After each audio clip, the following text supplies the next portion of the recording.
अत्यधिक चिंता और तनाव।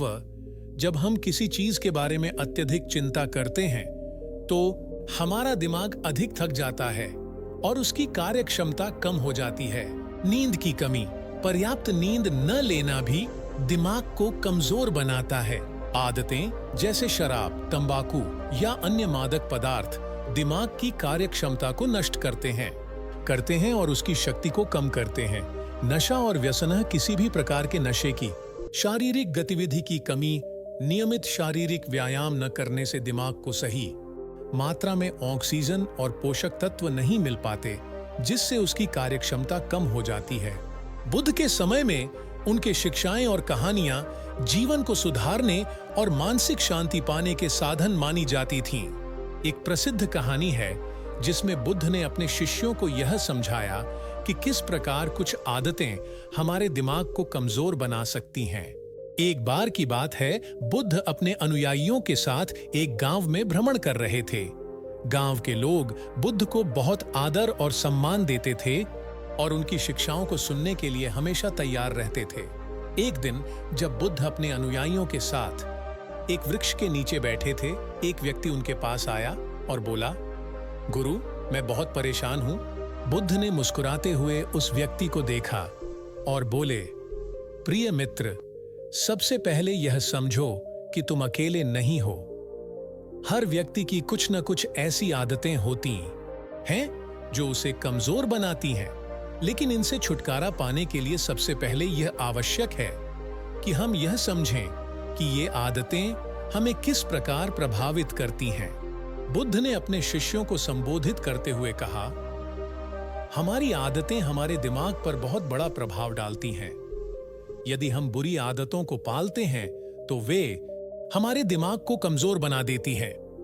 ये आदतें धीरे धीरे हमारे मानसिक और शारीरिक स्वास्थ्य को नष्ट करती हैं। उदाहरण के लिए, किसी भी प्रकार की नशे की आदत हमें तत्कालिक सुख तो दे सकती है, लेकिन दीर्घकालिक रूप से यह हमारे मस्तिष्क को नष्ट कर देती है।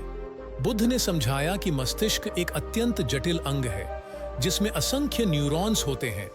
जब हम किसी आदत को बार बार दोहराते हैं तो ये न्यूरॉन्स एक निश्चित पैटर्न में कार्य करने लगते हैं। इस प्रक्रिया को न्यूरोप्लास्टिसिटी कहते हैं। जब यह पैटर्न नकारात्मक हो तो यह हमारे मानसिक और शारीरिक स्वास्थ्य को प्रभावित करता है।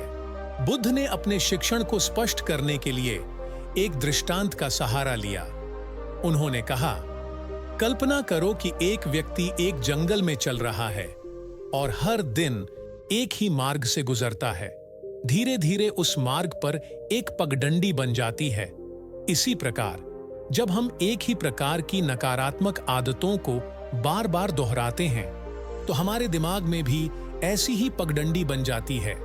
यह पगडंडी हमें एक ही प्रकार के नकारात्मक विचारों और क्रियाओं की ओर ले जाती है। महात्मा ने युवक को अपने दिमाग को मजबूत बनाने के लिए कुछ उपाय बताए। ध्यान और योग। नियमित ध्यान और योग करने से मानसिक शांति मिलती है और दिमाग की शक्ति बढ़ती है।